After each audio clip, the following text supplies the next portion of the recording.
I would like to start today's satsang with a little song of Swami Kriyananda. Being the Christmas time, it is very good for us, even though many of you may not feel anything special towards Christ. It is always good for us in these auspicious times to try to attune ourselves to them, because great masters are great masters, and their consciousness is something we want to take inside of ourselves. And I always find during these special occasions, it is somewhat easier to tune into them, because the world consciousness is all trying to tune into Christ in some way or the other. Many of them are certainly misguided, but still. So I chose a little song from the oratorio of Swami Kriyananda. Swami Kriyananda wrote around 42 songs on the life of Christ, and this one is called Psalm of David. Now, King David was a king in Israel, and he was a lover of God, really. And Swami Kriyananda wrote this beautiful song dedicated to him and to his writings. Last time we listened to Swami to sing. This time I will sing for you. I hope you enjoy it.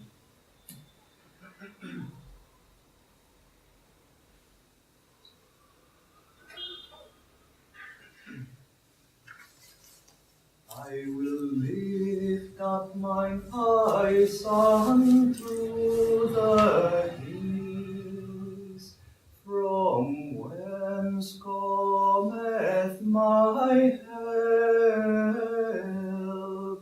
My help cometh from the Lord, who made the heaven and the earth. He will not suffer thy foot to be moved. He that keepeth thee will not slumber.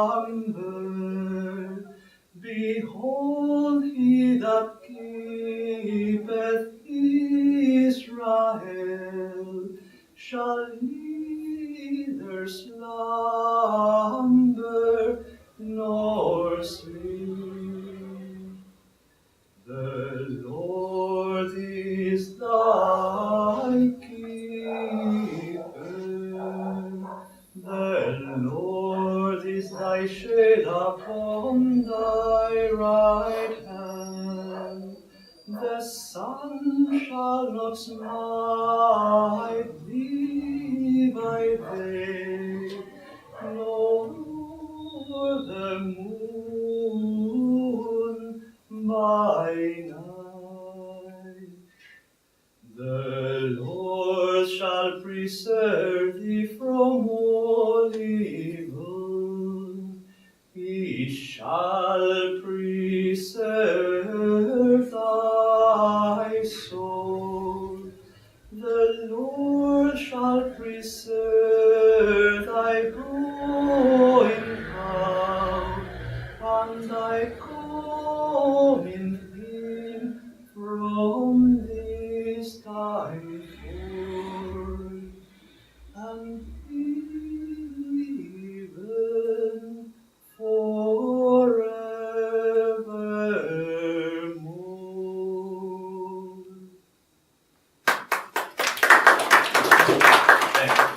Some parts are a little high, I'm sorry.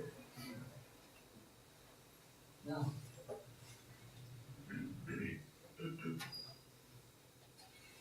So, we all know, as Paramahansa Yogananda explained, the Bhagavad Gita really is an inward battle that is always happening inside of ourselves between our good tendencies and our bad tendencies, or uprising energy and that energy that wants to take us down, our good habits and our bad habits. And today, I would like to pick up on the topic of habit a little bit and see what can we learn together. So this is from the 18th chapter, verse 58. And last time I talked for about half an hour, which is way more than we should go. I tried to keep it shorter. And last time also I didn't tell any stories, which is very strange for me. So this time I got some stories. With heart absorbed in me, you shall also by my grace overcome every impediment. If, however, with any lingering thought of ego, you do not fully heed me by absorbing my consciousness into yours, you may even then be thrown down again to your destruction. And the 59. If indulging your ego, you should determine, I will not fight. You will have to fight anyway, obliged to do so by nature, your own as well as cosmic.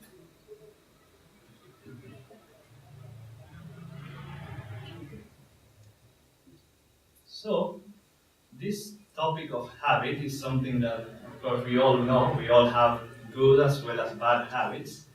I think nobody is safe from that here. And I would like to start with this little story, and this is a story that is in Master's lesson. It's about a hunter who became a saint, so it's very interesting.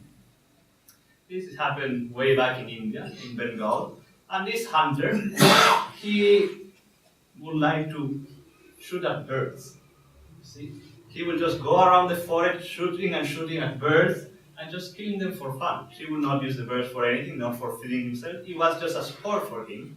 And he would go around the forest, littering it with dead birds, basically. And this went on for a while.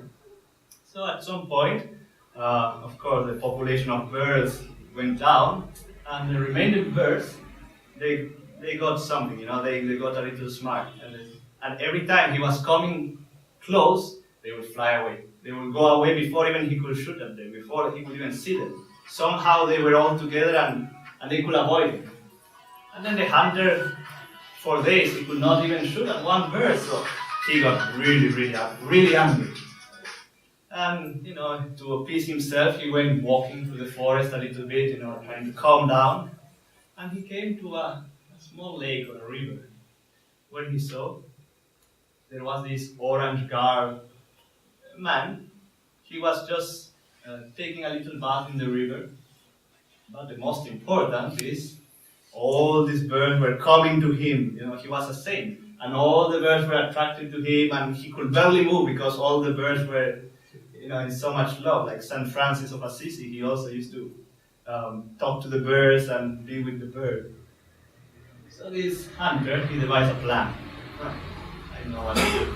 Tomorrow, I'm going to dress myself in that orange robe, and I'm also going to stand by the lake, and then perhaps all these birds will come, and then I can have my fun. So, next day he came, and well enough, he did that. But under the robe, of course, he put all sorts of knives and things, so he could, hunt the birds. So, the moment he went to the river, all these birds came to him. But every time he was about to just, pounce on them or get a knife and throw it or whatever, somehow he couldn't. In his heart, he could not. He felt he could not betray those birds that, although foolishly, had come to him, thinking he was a saint when in truth he was a wolf, in the clothing of a sheep. So then he started to think a little bit.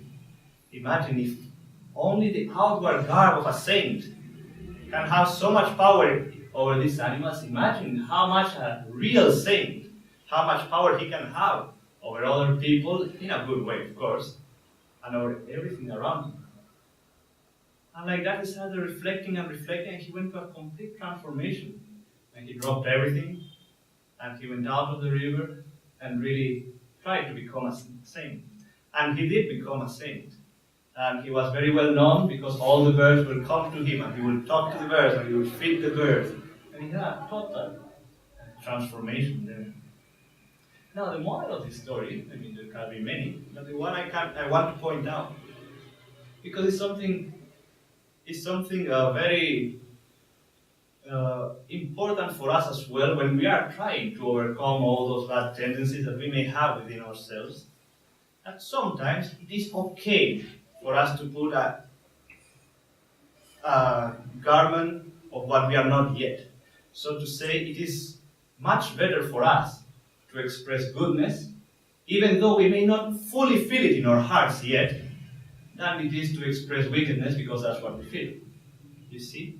If sincerely you are trying to change yourself, it is okay. You don't feel it yet. But those actions, changing your circumstances, it can help. It's, of course, the real change happens from within. But for us to understand that these things also can help us. And we should, as much as we can, of course, express those things. And the funny thing is, every time you try to change yourself, the world will go against you. You see? And I'm not talking only, we all have certain bad habits. Some are worse than others. Not only like smoking and all these things. Many of us have mostly mental habits, bad habits. Tendency towards negativity, towards cynicism. We get stressed out for nothing. We get emotional for nothing. And all these things, we all have many things that we would like to get rid of. So it is okay sometimes to affirm those things that we may not be there yet, but by affirming it also, we can get a great power from them. To overcome them. It's very funny, but one time, I don't know why, I got into this habit, and I told some of you this, that every time, I will go into the internet and whatnot, if I will go to YouTube, I will find a video of top 10 this or top 10 that. And I'm like, wow, I really want to see what are the top 10 biggest animals or the top 10 biggest cats.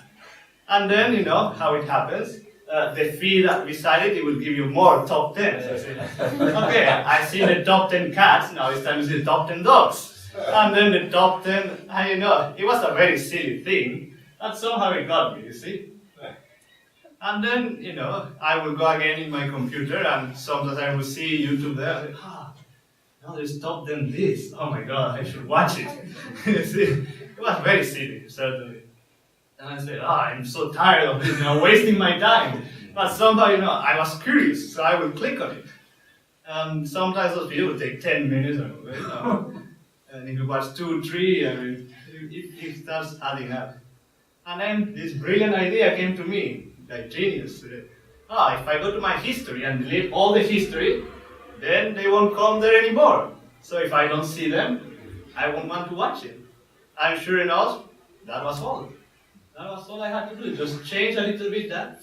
And of course, that was something very easy because you see, habits, of course, and these tendencies come in different ways. And a nice way to see it is, if you have a little weed, you can ask any kid and he can remove it from the ground. If you have a bush, some kids also with enough strength, they can pull it out, no problem. But if you have a big mango tree, no matter how much you push on it and kick on it and whatever, it's going to be there. And you see, all these things, if you can really catch them when they are in the weed level, that is just something in the background, if you can get rid of them right then, I think mine was between a weed and a bush somewhere there, because it wasn't very hard really. But how many of us have these mango trees growing inside us, and they don't want to move anywhere? They don't want to move anywhere. Now, just one more practical thing, because I like to also give some practical tips, that Yogananda recommended for getting rid of habits, especially, he said, when the first thought of it comes, just take it away. But he said more specifically that during our exhalations is when we can remove them more easily. So he will say, inhale, tense the body, and then as you exhale, feel like you're removing that bad tendency from you. And sure enough, it works quite well, I would say. Yeah, but that is really, that is a very, not superficial, but you see, there is another approach as well that I want to explore a little more also. Because we all know, in the Bhagavad Gita, Dronacharya, Yogananda explained, represents habits. And we know Dronacharya, he was the guru of both the Pandavas and the Kauravas. So it means that habits, we have good habits as well as bad habits. But we all know also that Dronacharya, he sided with the Kauravas. And well enough, most of us know that when the time for that inner battle between good and bad Habit always wants you to go towards the easy thing, towards the what you know, and unfortunately that's a truth. You see, and that's something that happens. But also Swamiji said that is even more important. Why does really habit go to the bad side? Because in order for us to really sustain our bad tendencies or bad qualities, the only way to sustain them is with indulging in them through habit. However, in the battle for God, the battle towards divinity, towards highest aspiration, habit alone can do nothing. I mean, not can do nothing. It's very important to develop the right habits of meditation, of coming to satsang and all these things. But you cannot go towards God through habit. You see, he says later on there is this power of grace that comes and lifts you up.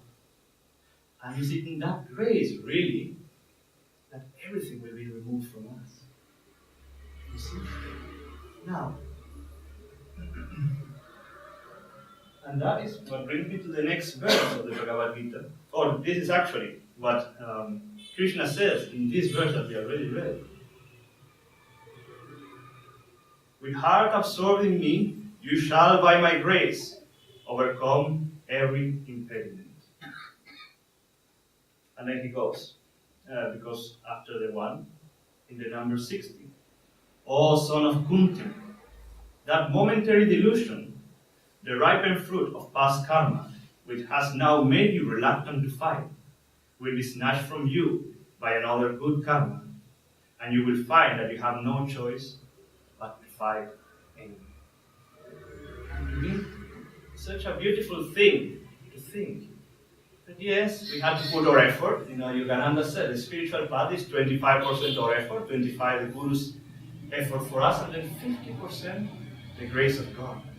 There is a story of Swami Kriyananda himself that he was very happy for how much he was changing through meditation, through this, through that. He was changing, and then somebody told him that Master had told them at some point, see how much I have changed Walters. Walters is the way that Master referred to Swamiji.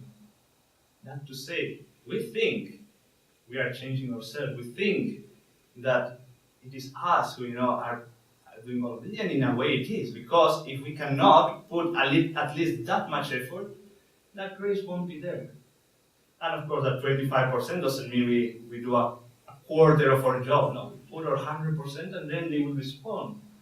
But just to think that most of it doesn't happen by our power or by that greater power is such a relief. It's not really us who change ourselves, but it is God, it is the Guru. And then you can use that as a way, that is the truest way to overcome habits, to overcome bad tendencies, to be in tune with the flow of grace. And yes, we can get in tune to that flow of grace through meditation, through prayer, through chanting, right action, all these things. But today also, since we talk so much about those, I would like to give you another thing that I have been finding helpful this past only month. Very, very nice. We think of introspection many times. As we always talk introspecting is good, and many people tend to think of it, yes, when I was 10 years old, my father did that to me, so that is why I am this way now. And some people really leave it at that. And then also we teach sometimes to introspect, at night, go through the day and define, yes, I got angry, then I should not get angry.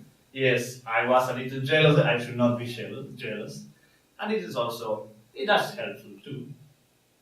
Then of course we have the one also that whenever there is a problem, we try to see the lesson behind it. That's also another kind of introspection. And that's very, very important. But this other kind of introspection that I've been utilizing more these days, and that has helped me much more. It is behind everything that comes to you, people talking to you, situations, this, that.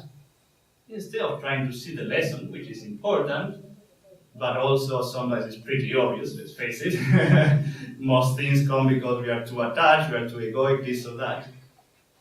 Try instead to see the 25% Guru's grace and the 50% God's grace in that specific thing that came to you.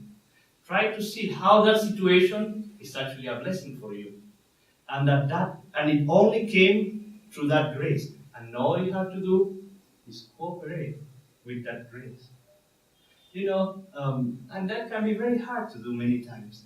And as a little side story here, I am well known, I used to be more so, by making up words. I invent my own words. In Canada, I used to speak French. I lived for some time in Canada. And if I didn't know a word, I will just say the word in Spanish, which is my native language, but I will do it with a French accent. And many times it will work. I will do the same in English at the beginning. I remember I used to say all the time, even in classes, let's planify this. Until after so long, Sarah told me, planify is not an actual word, it's plan. But I would go and, clarify, justify, planify. But the beautiful thing is people still understood. And in Canada, I used to do the same thing until one time I used to work in a zoo, and I had a co-worker there, very friendly. And one time I did one of these things, let's say I said planify, let's say. And the guy said, oh, wait a second, let me look in my Baraquiel 2 French dictionary. Planify, means plan. And so what we have to do is always take our little God to English dictionary, God to Hindi dictionary, God to situation dictionary, and try to see that in every situation, yes, there is a lesson, but there is also grace. And if we are able to attune ourselves to that grace, then life becomes just a flow of grace. And you will see that if you are able to do that, and yes, you will be able to see these things much as more as you meditate, as more as you are in tune with the Gurus. And if you are able to see that grace, then everything flows beautifully, and you will see that much more easily you can get rid of all these bad tendencies. And it's something that they have been happening to me in the past few months. And just by being able to see those things, much more easily, I could go forward. Now I want to conclude by reading a little thing from this little book. Now this is a book called The Beatitudes, and it is sayings of Jesus, you could say. He gave a speech once to his disciples, and what are called the Beatitudes. I know many of you must know them. You know probably, blessed are the pure in heart, for they shall see God. Blessed are the peacemakers, for they shall be called the children of God, and so on.